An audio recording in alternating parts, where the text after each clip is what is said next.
오늘 말씀의 제목 같이 한번 고백해 볼까요? 기적을 축복으로 바꾸는가? 요즘 가끔 뉴스에 나오는 사람이 있습니다. 권도형 씨라고요? 들어보셨습니까? 지금은 몬테네그로라는 좀 들어보지 못한 나라에 붙잡혀 있습니다. 이 권도형 씨가 어떤 사람이냐 하면은 2022년도에 가상화폐 루나테라라는 그런 가상화폐를 만드는데 언론에서 대단했습니다. 야, 이 사람이 청년 재벌이 되었다. 그리고 우리 한국의 블록체인을 이끄는 주인공이다.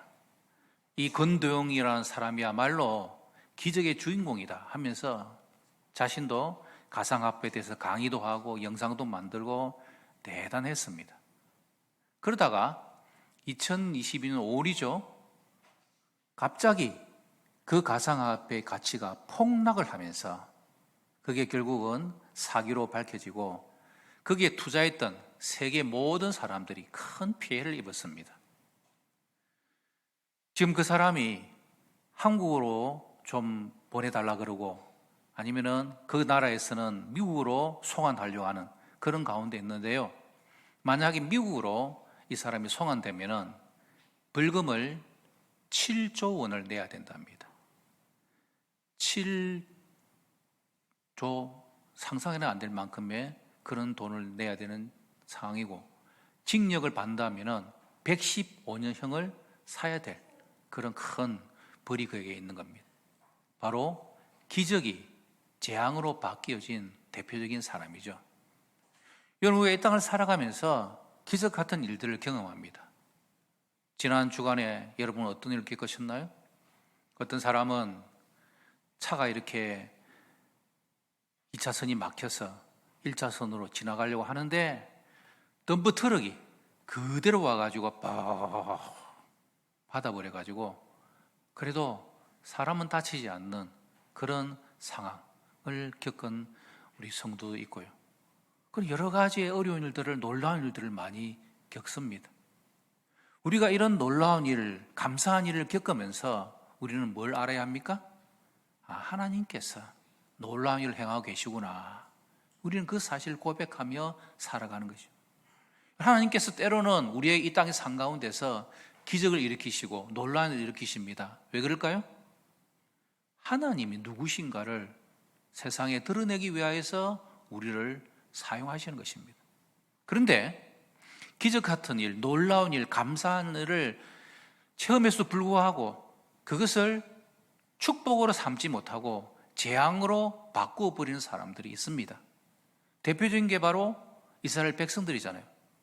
광야 40년의 기간 동안 그들에게는 정말 기적 같은 일들이 얼마나 많았습니까? 그들이 입고 있는 옷 낡아지지 않았습니다. 신고 있었던 신발 헤어지지 않았어요? 목이 마르다 그러니까 반석을 깨뜨려서 물을 내어주시고 이제 우리는 배고픕니다 그러니까 하늘에서 만나가 아침이면 쫙 내리고 고기 먹고 싶다 하니까 메추라기가 날아와가지고 고기 먹는 그런 기적 같은 일들이 막 있었습니다. 하지만 그들은 그 기적을 재앙으로 바꿔버리죠. 그 이유가 뭘까요? 신명기에서는 그것을 이렇게 말씀합니다.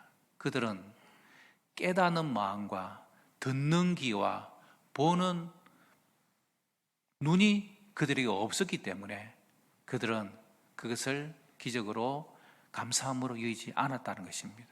그래서 그들 속에서는 늘 원망과 불평과 교만함이 나왔다. 그래서 제가 하는 말이 있죠. 원불교가 딴 게 아니라 원망과 불평과 교만, 그게 바로 원불교다. 그래서 이스라엘 백성들은 그런 상황 가운데서 기적을 그냥 재앙으로 바꾸어 버린 대표적인 사람인 것입니다. 여러분, 오늘 본문을 보십시오. 오늘 본문에 나병한 자 10명이 깨끗함을 입었지 않습니까? 여러분, 나병이라는 말은 오늘날에서는 잘 쓰지 않는 말인데 문둥병입니다. 문둥병.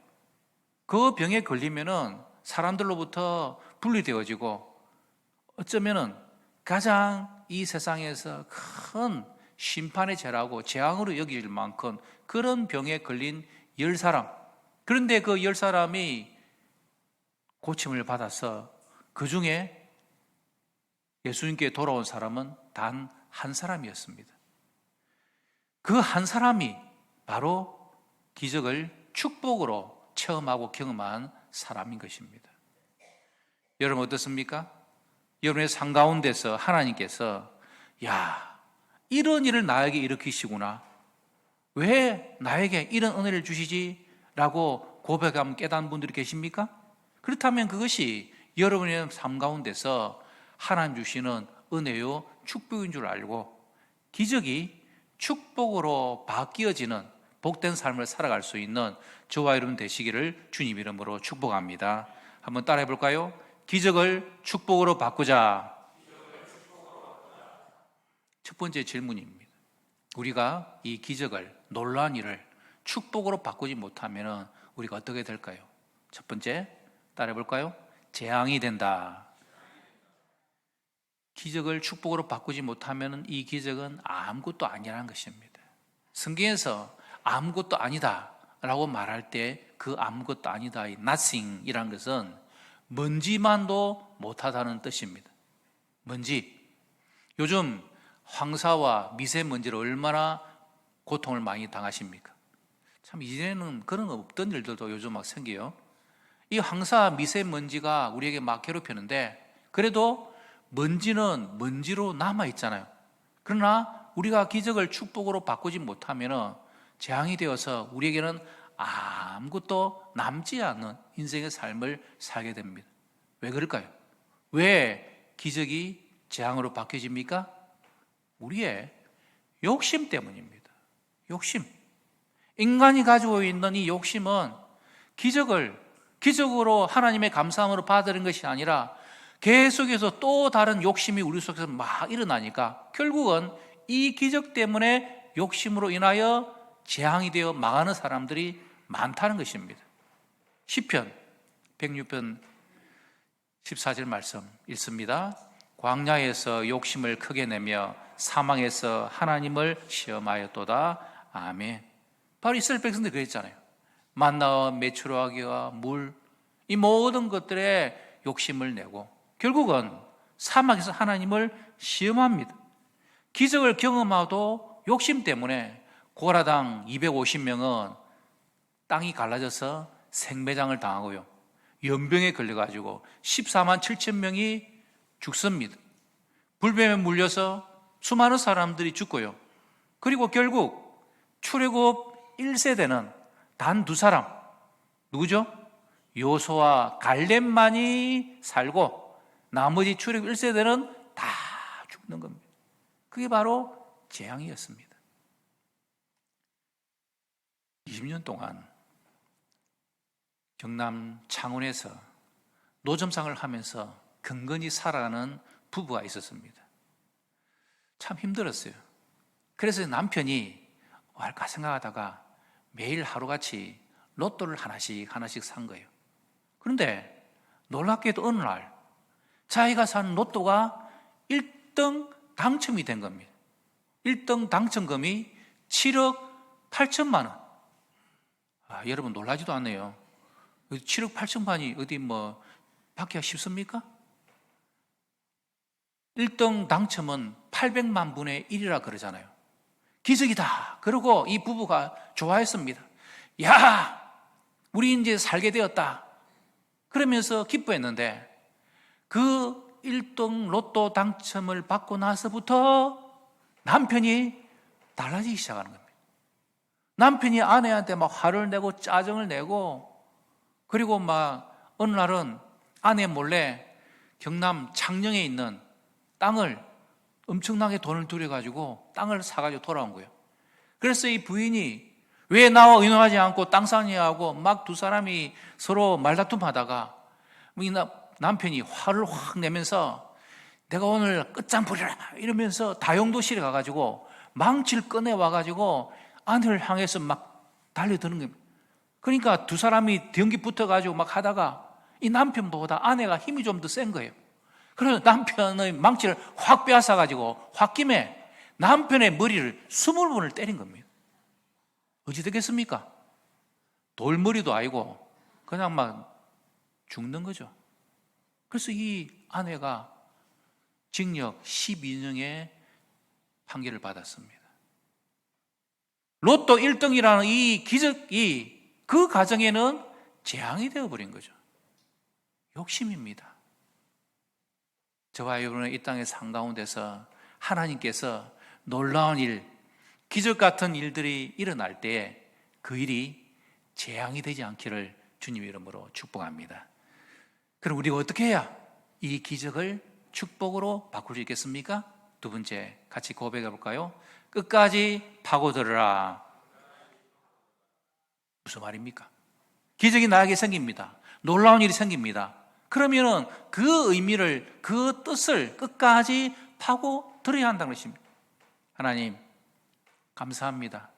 왜 나에게 이런 일을 일어나게 하셨습니까? 하나님의 역사와 뜻이, 의미가 무엇입니까? 그 질문을 해야 한다는 것입니다. 왜 그렇게 해야 됩니까? 기적을 통해서 하나님이 하신 의미를 깨달아야 그것이 내 삶 가운데서 하나님의 역사심으로 드러나는 것입니다. 따라 볼까요? 기적에는 하나님의 뜻이 있다. 아멘. 하나님 뜻이 있는 것입니다. 놀라운 일에는, 감사한 일에는 하나님의 뜻이 있는 것입니다. 자, 오늘 본문 말씀 누가복음 17장 보십시다. 예수님께서 예루살렘으로 가었습니다. 그리고 사마리아와 갈릴리를 지나가시는데 어느 마을에 들어가세요. 그랬더니 문둥병자 10명이 예수님을 보고서는 멀리 서가지고 막 그들이 10명이 소리를 내서 이럽니다. 예수 선생님이여, 우리를 불쌍히 여기십시오. 우리를 불쌍히 여기십시오. 라고 합니다. 그러니까 예수님께서 그들을 향하여 참 이상한 말을 하십니다. 와서 내가 너희를 고쳐주마, 너희를 위하여 기도해주마, 그 말씀 안 하시고 대뜸 하시는 말씀이 너희들은 가서 제사장들에게 너희 몸을 보이라. 왜 그랬을까요? 그 당시는 나병에서 고침을 받는 그 판정을 이 사람이 정상이다 아니다라는 것을 제사장들이 했기 때문입니다. 그래서 제사장들에 가서 보이라라는 그 말을 하니까 이들이 순간적으로 어리둥절해지는 겁니다. 이게 무슨 말이지? 그래도 모르겠다. 예수 선생님이 이 말을 하니까 우리가 제사장들에 가보자 하면서 그들이 막 가는 길이었습니다. 그런데 놀라운 일이 일어나는 거죠. 그 중에 한 사람이 내 몸이 이상해져서 두 번째 사람들 오고 10명 모두가 다 나병이 깨끗하게 고침을 받게 된 겁니다. 15절. 그러니까 한 사람이 그걸 보고서 나머지 9명은 너무 기뻐가지고 나는 가족한테 갈래, 나는 우리 아이한테 갈래, 그러면서 다 가버리고 유일하게 한 사람만이 자기가 나아진 것을 보고서는 하나님께 영광을 돌리고 예수님께로 돌아와서 주님 앞에 발 아래 엎드려 감사하는 사람, 바로 그 사람이 사마리안 한 사람이었다라는 것입니다. 여러분, 기적을 축복으로 바꾼 사람은 10명 중에 1명입니다. 10분의 1입니다. 100% 가운데 10%. 그만큼 기적 같은 일, 놀라운 일, 감사한 일이 일어나는데 그것을 축복으로 바꾸는 사람은 드물다라는 것입니다. 우리의 인생의 삶도 마찬가지죠. 우리가 이 땅을 살아가면서 놀라운 일을 만나는데 그 놀라운 일이 하나님의 은혜와 하나님의 축복인 줄 알고 감사하는 사람보다는 그걸 그대로 잊어버리고 아무 생각 없이 지나가 버리는 사람들이 많습니다. 그럼 어떻게 해야 기적 같은 일들을 하나님 앞에서 더 축복으로 받는 삶을 살까요? 우리의 기적을 끝까지 파고들어서 하나님께서 나에게 주신 이 의미가 무엇인지, 하나님께서 우리 가정에 또 이 상황 가운데 하나님의 일들이 왜 일어나게 되었는지 그것을 묻고 물어야 한다는 것입니다. 마가복음 말씀 볼까요? 시작. 또 이르시되 너희가 무엇을 듣는가?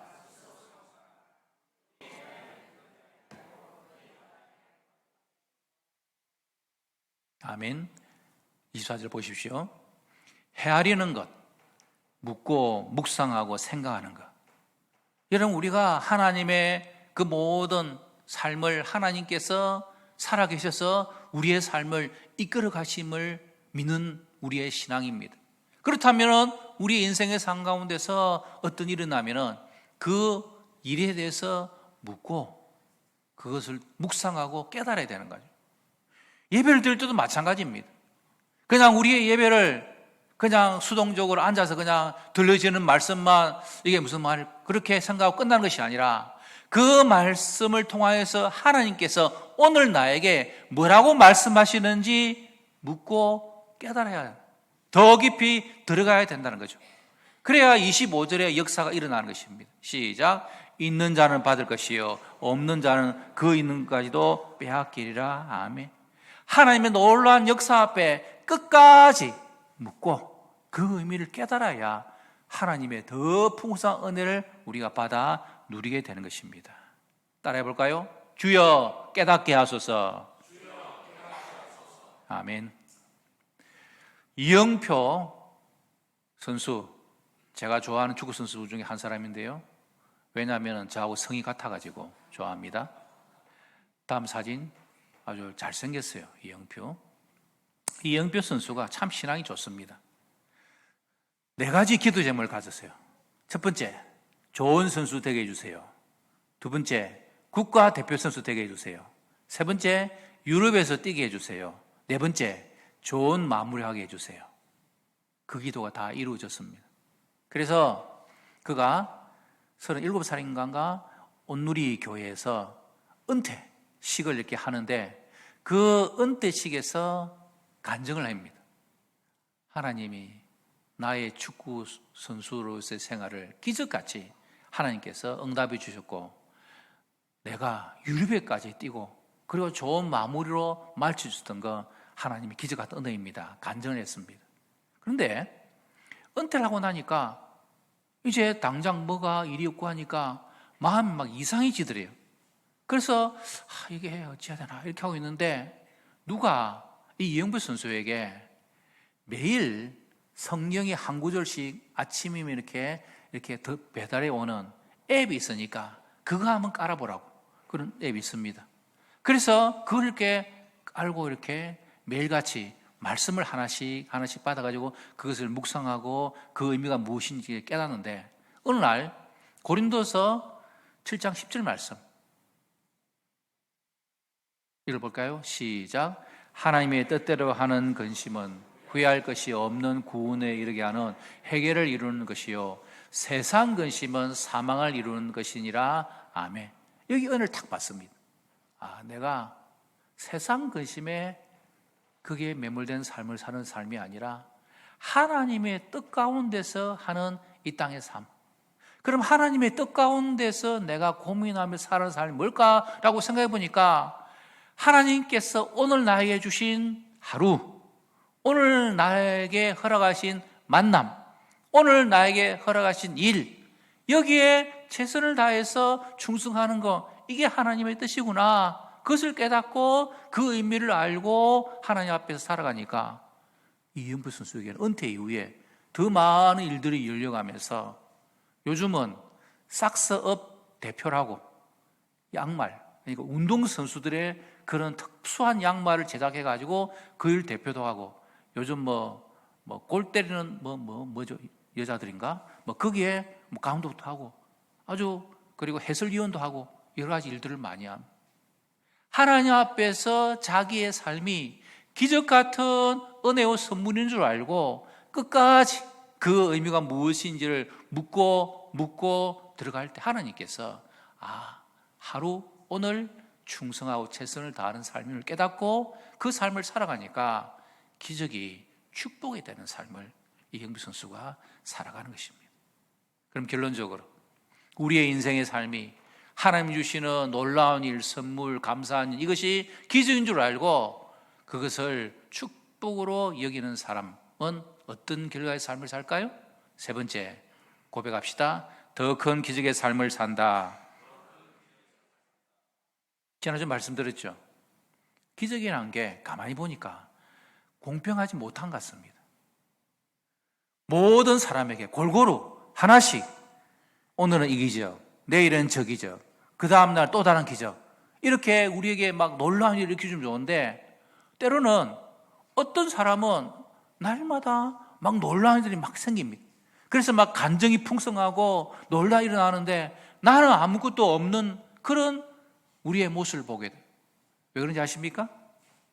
그 사람에게는 그 기적이 하나님의 은혜와 선물인 줄 알고 하나님 앞에 더 큰 감사를 하는, 바로 그러한 삶이 그들에게 나타나기 때문이었죠. 오늘 본문 15절에서 19절 말씀 보십시오. 바로 사마리아 한 사람, 그 사람이 자기가 낳은 것을 보고서는 와, 이것이 하나님의 축복이구나, 하나님의 은혜구나, 그것을 깨닫고 예수님께로 돌아옵니다. 16절. 그래서 예수님 앞에서 감사하죠. 17절. 그리고 예수님께서 묻습니다. 10사람이 다 끗간을 받았는데 9명 어디 있느냐? 이 이방인은, 사마리아인 외에는 하나님께 영광을 돌리러 온 자가 없느니라. 19절. 그 이르시되 일어나 가라, 내 믿음이 너를 구원하였느니라 하시더라. 아멘. 여러분 보십시오. 우리가 놀라운 일, 감사한 일, 기적 같은 일들을 체험합니다. 경험합니다. 그런데 많은 사람들이 10명의 9이 그냥 우연히 된 걸로 생각하고, 뭐 어찌 된 걸로 생각하고 아무 생각 없이 삶으로 돌아가 버리는데, 그 중에 유일한 한 사람, 이 사마리아 이 사람은 이것이 하나님께서 나에게 행하신 것이구나, 그것을 깨닫고 돌아와 예수님 앞에 무릎을 꿇습니다. 여러분, 예수님께로 더 가까이 간 것이죠. 주님께서 주신 이 의미가 무엇인지 그것을 깨닫고 그것을 고백하고 파고 들어감으로 말미암아 하나님 앞에 나아갑니다. 주님 앞에 나아갔습니다. 그래서 어떻게 합니까? 주님께서 그에게 너의 믿음이 너를 구원하였느니라. 육체적으로 나음을 입은 자뿐만 아니라 영혼이 구원받는 더 큰 기적의 삶을 이 사람은 살게 된 것입니다. 우리의 땅을 살아가면서 놀라운 일들을 경험합니다. 우리의 육신의 질병에 치유받기도 하고 우리의 삶의 생업에 또 여러 가지 일들을 경험합니다. 그러나 여러분, 우리 이 땅의 육신의 모든 것은 결국 이 땅에서 다 사라질 것입니다. 우리의 믿음의 결국은 영혼의 구원을 받아야 될 하나님의 자녀임을 잊지 마시기를 바랍니다. 우리 모든 성도 여러분, 영혼의 구원받는 믿음의 성도들 되시기를 주님 이름으로 축복합니다. 그것이 중요한 것이죠. 뉴질랜드에 가면요, 정신기 장로님이 있습니다. 바로 사진에 나오는 저분인데요, 제 친구 목사님의 처남이고 대학 동기 목사님의 동생 되는 분입니다. 이분이 한국에서 엔지니어로 근무를 하다가 어느 날 현장에 가서 돌아보는 중에 갑자기 벽돌이 확 무너져가지고 벽돌 밑에 깔려버린 거예요. 사람들은 죽었다 생각하고 막 달려들어가지고 벽돌을 이렇게 끄집어내가지고 보니까 의식이 없는 거예요. 온 몸에 막 상처를 입고. 그래서 급하게 병원으로 옮겨가지고 거의 2달 동안 깨어나지 못하고 있었습니다. 그러다가 그 가족들이 다 또 어머니고 여전도사님이고 그러니까 막 온 교회 성도들 기도하고 기적같이 하나님 은혜로 일어나 회복이 되어진 거예요. 그래서 이분이 하나님께서 나를 이렇게 기적까지 살아주시는데 그 의미가 무엇일까? 그것을 더 깊이 파고 들어가 깨달아 보니까 더불어 사는 인생인 줄 알고 하루하루 한순간순간 하나님의 은혜와 선물인 줄 알고 내가 감사하며 베풀며 살아야 되겠다, 그런 마음을 가졌습니다. 그러다가 뉴질랜드에 기술 이민자로 그곳에 가게 되어서 이런저런 일을 하다가 택시 기사로 21년째 그 일들을 하고 있습니다. 그런 중에 뉴질랜드 크라이스트처치라는 섬에 그가 이제 정착을 하면서 어느 날 보니까 노숙자들이 막 몰려 있고 그 중에 한 사람이 얼어 죽은 것을 경찰이 와서 치운 걸 보고서는 내가 저 사람들에게 나이가 좀 나눠줘야 되겠다. 그런 하나님 앞에서의 부름을 받습니다. 그래서 지금 15년째 이 사역을 하고 있습니다. 사진 한번 볼까요? 매주 한 주에 한 번 그 공원에 수많은 노숙자들이 와서 그가 나누어지는 음식을 통해서 먹고 있는데 120명 정도가 매주 온다고 그럽니다. 다음 사진. 거기에 자기가 처음에는 시작했는데 나중에는 여러 가지 음식을 가져오는 자원봉사자들이 막 있게 되었고요. 그 중에는 또 노숙자 가운데서도 너무 감사해서 무료 급식을 돕는 자원봉사자로 이렇게 거듭나는 그런 일들을 하게 됩니다. 그가 처음 시작할 때는 정말 미미하겠지만 오병이의 기적을 행한다는 마음으로, 작은 아이와 같은 마음으로 그걸 했을 때 하나님께서 놀라운 일들을 채워주시고요. 그 일을 통하여서 영국 여왕의 훈장을 받습니다. 그리고 뉴질랜드 정부로부터 훈장도 받고요. 더 놀라운 것은 뉴질랜드에는 어떤 사람이 이 사람이 영주권을 받도록 누군가가 현지인이 추천서를 써줘야 되는데 국회의원 추천서보다도 영국 여왕의 훈장을 받은 사람의 추천서가 더 영향이 있다는 거예요. 그래서 이 정신기 장로님을 통하여서 많은 한국인들이 추천을 받아가지고 영주권을 받는 기적의 통로 되어지는 더 큰 기적의 삶을 행하는 그런 삶을 살아가고 있습니다. 여러분, 우리가 이 땅을 살아가면서 하나님께서 나에게 행하는 작은 일이 있습니다. 여러분, 그 작은 일을 가지고 우리가 어떤 삶을 살아야 될까요? 하나님께서 왜 이를 나에게 허락하셨을까? 그것을 우리가 파고들어가지고 끝까지 묻고 물어 하나님의 뜻을 깨닫고 하나님 앞에서 우리의 삶이 더 기적의 삶으로, 기적의 통로로 쓰임받을 수 있는 저와 여러분들 다 되시기를 주님 이름으로 축복합니다.